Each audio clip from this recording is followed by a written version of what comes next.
আসসালামু আলাইকুম। আমি একজন চাকরিজীবী। শহরে কর্মস্থল, তবে মনটা পড়ে থাকে গ্রামেই। ছুটি পেলেই বেরিয়ে পড়ি নিজের শিকড়ে ফিরে যাওয়ার টানে। আজকের যাত্রাটা একটু বিশেষ। ঈদের ছুটি পেয়েছি, আর সেই ছুটি কাটাতে যাচ্ছি আমার গ্রামের বাড়িতে, প্রায় ৩০০ কিলোমিটার দূরে। নিজেই গাড়ি চালাচ্ছি, সঙ্গে রয়েছে আমার প্রিয় পরিবার। আমার গ্রামে কিছু জমি ছিল, ভাই বোনদের জমিও ছিল পাশাপাশি। সবার সম্মতিতে ধাপে ধাপে সব এক করে একটা পরিকল্পনা হাতে নেই, একটা আধুনিক খামার গড়ে তোলার জন্যে। এই খামারটি আমি আপনাদের সামনে তুলে ধরতে চাই। কিভাবে এক একটা পদক্ষেপে এগিয়েছি, কি কি পরিকল্পনা করেছি, কোন কোন জায়গায় ভুল করেছি, আবার কিভাবে তা শুধরে নিয়েছি, সবই এই চ্যানেলে দেখাবো, একবারে বাস্তব চিত্রে। এই ভিডিওটি সেই যাত্রার শুরু। গাড়ি চলছে গ্রামের পথে, আর আমার মাথায় চলছে পরিকল্পনার স্রোত। আপনারা পাশে থাকলে এই ছোট্ট প্রয়াস একদিন অনেক দূর যাবে। চলুন আমরা দেখে নিই রাস্টিক রোডস নামে এই গ্রামীণ আধুনিক খামারের প্রতিটি অধ্যায়।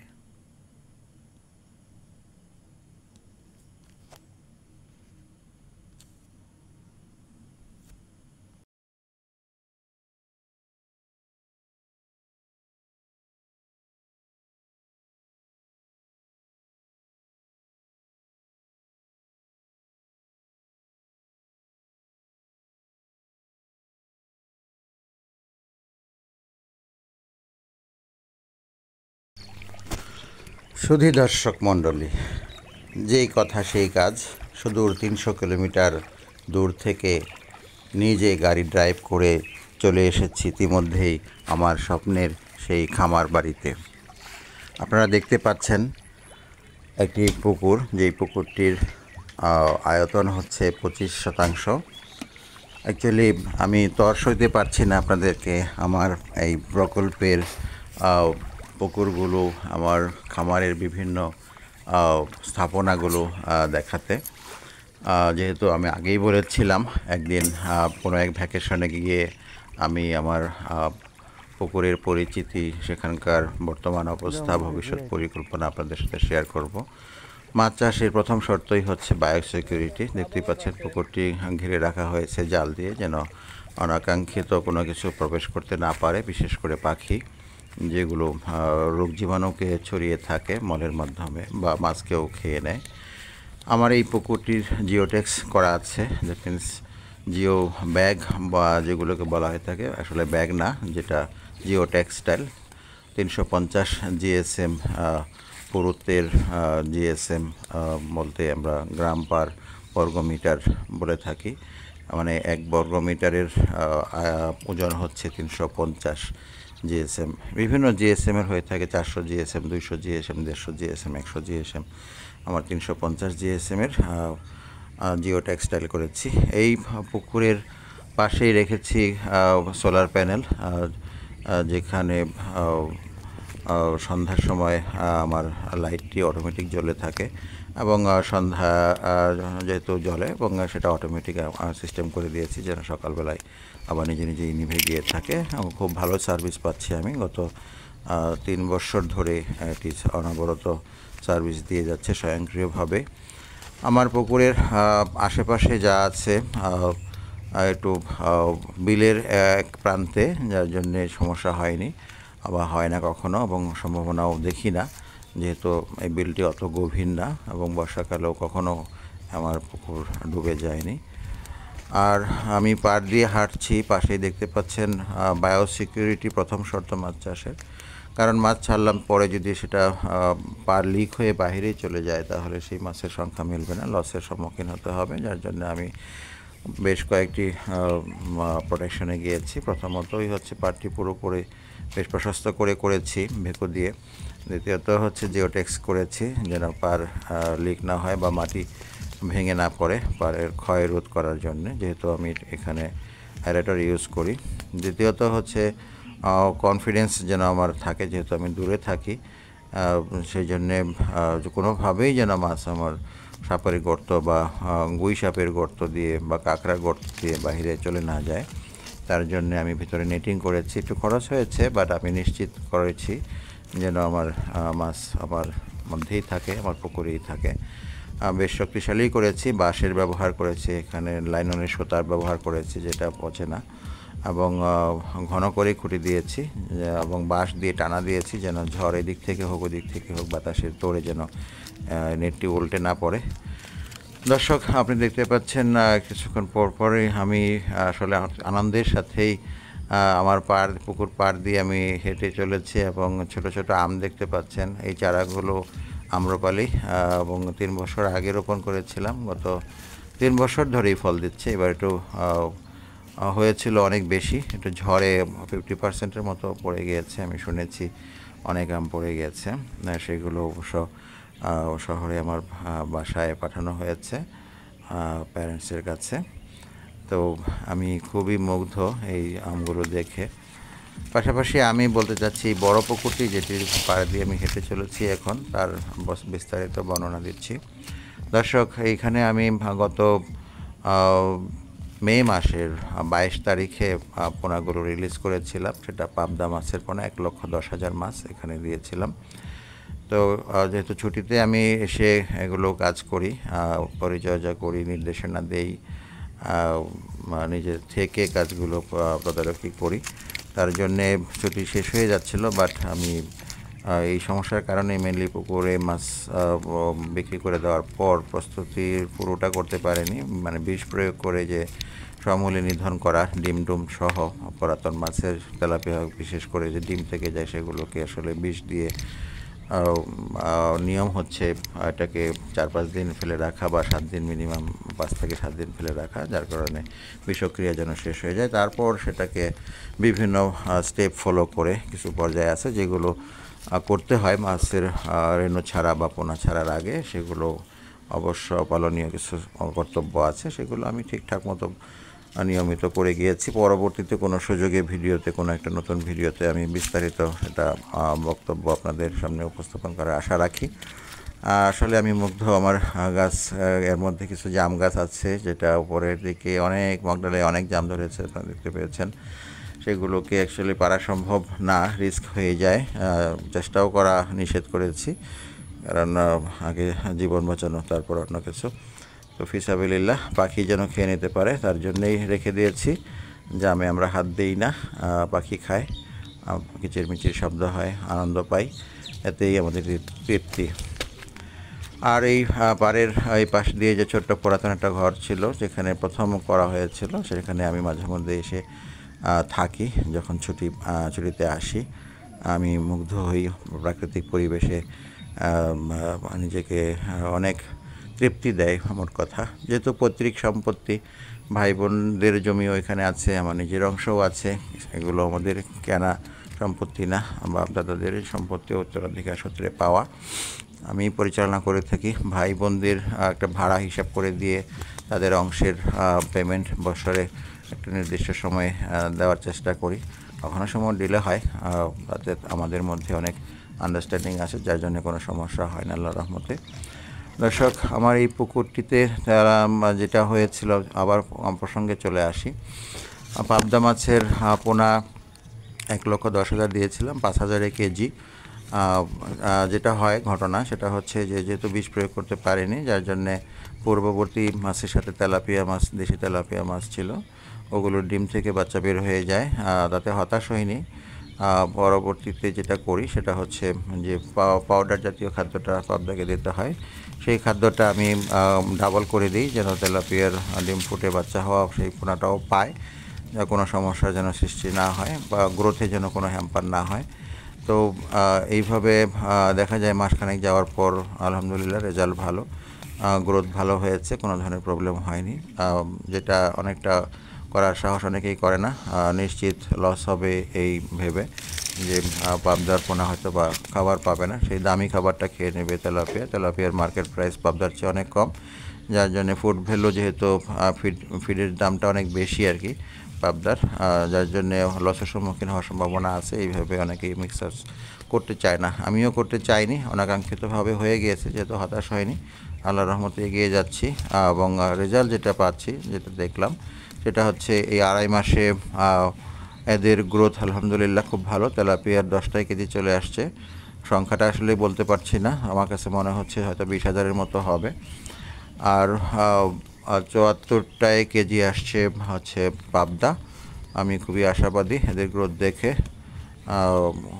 ভবিষ্যতে হয়তো বা কাঙ্ক্ষিত রেজাল্ট পাবো, অতটা হতাশ হয়তো বা হওয়া লাগবে না, এই আশা রাখি। পাশাপাশি আমার দেশি মাছ এর মধ্যে রুই আছে, কালীবাউস আছে, 1 লক্ষ বাটা মাছ আছে এখানে, আর হচ্ছে কিছু সিলভার কার্প আছে। দ্যাট মিন্স আমার বাংলা মাছ বলতে যেটাকে বোঝায় সেগুলোর সংখ্যা হচ্ছে 1,000 এর মতো, প্লাস 1 লক্ষ বাটা মাছ।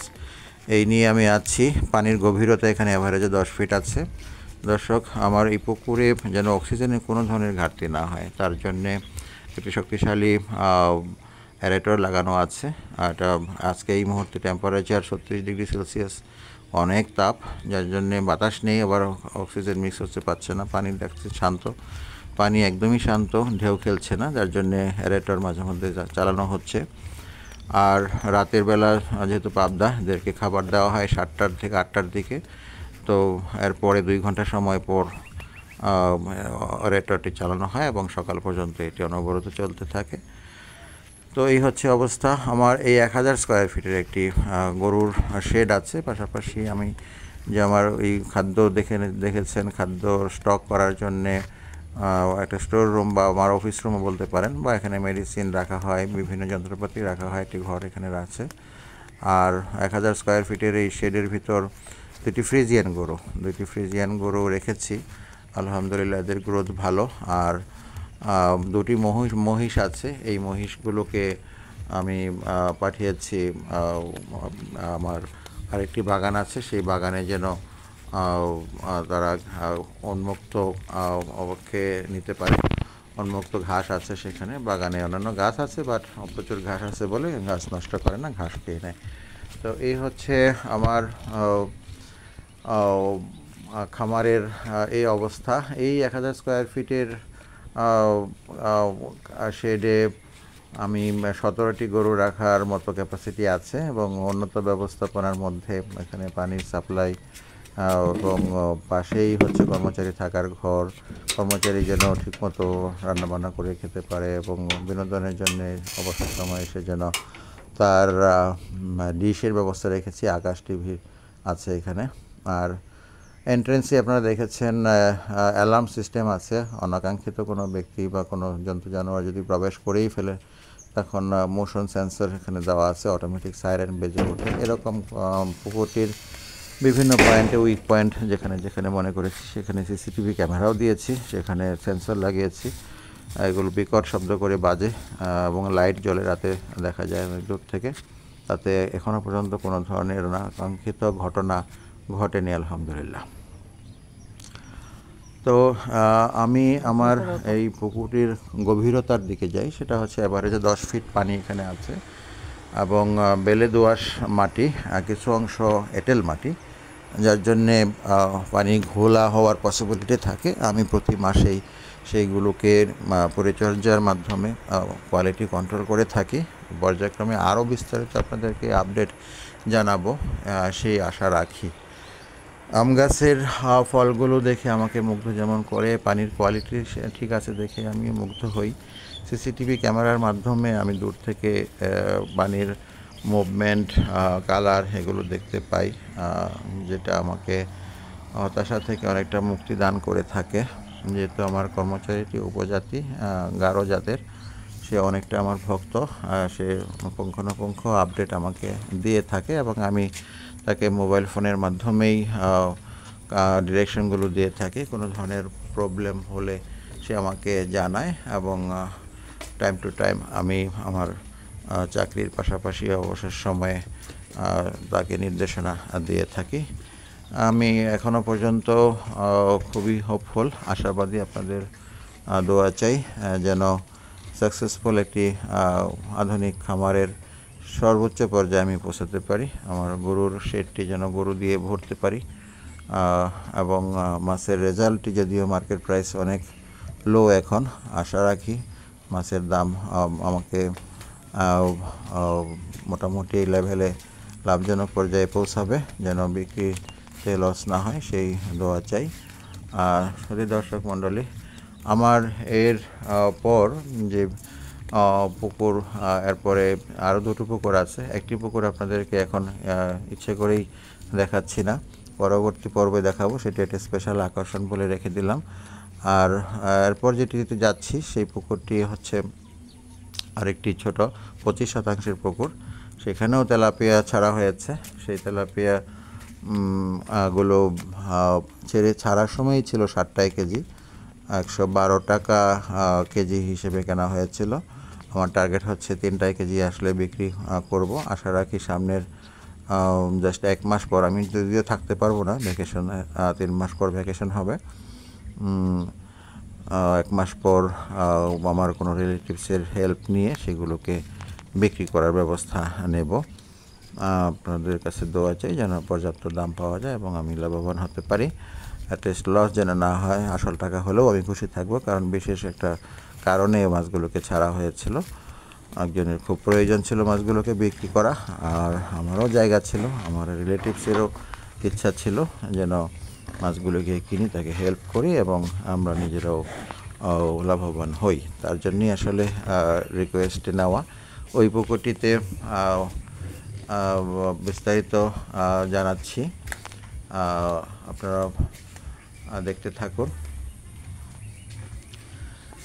জিওটেক্স দিয়ে আবার ঘরের চালটি করা হয়েছে, 1000 স্কোয়ার ফিটের যে চালটি, তার উপরে আকাশ টিভি লাগানো হয়েছে। আমার উপজাতি ছেলেটি যেন বিনোদনের মধ্যে থাকে, কাজে আনন্দ পায়, তারও ফ্যামিলি আছে, সে যেন হতাশ না হয়। পানির ব্যবস্থা আছে, বায়োগ্যাসের ব্যবস্থা করেছি। আমার এই গরুর বর্জ্য দিয়েই বায়োগ্যাস হয়ে থাকে। আগে আমাকে 1500 টাকা দিয়ে প্রতি 1.5 মাস পর পরই একটা করে সিলিন্ডার কিনতে হতো, এখন সেটি কিনতে হয় না, সেখানে সাশ্রয় হয়েছে। পাশেই ঘাসের ব্যবস্থা আছে, নেপিয়ার ঘাস, আমার অফিস রুমের ওই পাশে, আমি দেখাচ্ছি, অফিস রুমের ওই পাশেই আমাদের ঘাসের ব্যবস্থা আছে, সেখানে থেকে ঘাস আর সংকলন হয়ে থাকে। এছাড়া পুকুর পাড়ে প্রচুর ঘাস হয়ে থাকে, সেগুলো আমার অল্প সংখ্যক গরু মহিষ এগুলো খেয়ে শেষ করতে পারে না। আশা করি 17টি গরু মহিষ সেখানে পালনের অতি সত্বর ব্যবস্থা রাখবো, যদি আমি এগুলো থেকে পর্যাপ্ত প্রফিট পাই। পর্যায়ক্রমে আমি এটাকে উন্নীত করব। আজকে এই অবস্থায় নিয়ে আসছি দীর্ঘ কয়েক বছর ধরে, ধীরে ধীরে এখানে আমি ডিজেল মেশিন লাগিয়েছি, একটা চৌবাচ্চা করেছি, ভেলা লাগিয়েছি, মাঝখানে রেটার লাগিয়েছি, সেন্সার লাগিয়েছি, স্টোর রুমে ফিডার মেশিন আছে, সেটা দিয়ে খাদ্য মাঝে মধ্যে দেওয়া হয়, এখনও উঠিয়ে রাখা হয়েছে, প্রয়োজন পড়ছে না বলে। যাই হোক দর্শক মণ্ডলী, এই হচ্ছে আমার খামারের বর্তমান পরিচিতি। ভবিষ্যতে আরও কোনো ভিডিও নিয়ে আসব, আপনাদের সচিত্র প্রতিবেদন পেশ করব। আমার জন্য দোয়া করবেন, আপনারাও অনুপ্রাণিত হবেন আশা করি একটি আধুনিক খামার প্রতিষ্ঠা করার জন্যে। ফেলে না রেখে প্রয়োজনীয় ব্যবস্থা নিয়ে ধীর গতিতে আমরা আমাদের প্রত্যেকের গ্রামের খামার বাড়ি তৈরি করতে পারি, আনন্দ পেতে পারি, আত্মীয় স্বজন ভাই বোনদেরকেও উৎসাহিত করতে পারি। আমি চেষ্টা করছি, করে যাব। যেহেতু আমাদের প্রত্যেকেরই শেকড় গ্রাম, এই গ্রাম কেন্দ্রিক অবহেলা না রেখে উৎসাহ নিয়ে এগিয়ে যাই, সময়কে কাজে লাগাই। অলস পড়ে থেকে আসলে লস ছাড়া লাভ নাই। আর গ্রামের সাথে শেকড়ের সাথে সংযোগ রাখাটা বুদ্ধিমানের কাজ বলে মনে করি। শেকড়কে যদি ছেড়ে দিই তাহলে সেই ক্ষেত্রে আসলে যেমন শিক্ষিত হয়ে আমরা চাকরি করছি, এই শিক্ষার পরিচয়টা থাকে না। আশা করি সবাই বুঝতে পারবেন এবং পরবর্তী ভিডিওগুলো দেখবেন, সাবস্ক্রাইব করবেন, আমাকে উৎসাহিত করবেন। আপনারাও উপকৃত হবেন, আমাকেও উপকৃত করবেন, সেই আশা ব্যক্ত রেখে আজকে এখানেই রাখছি। ধন্যবাদ আপনাদেরকে। আবারও দেখা হবে পরবর্তী ভিডিওতে। আসসালামু আলাইকুম।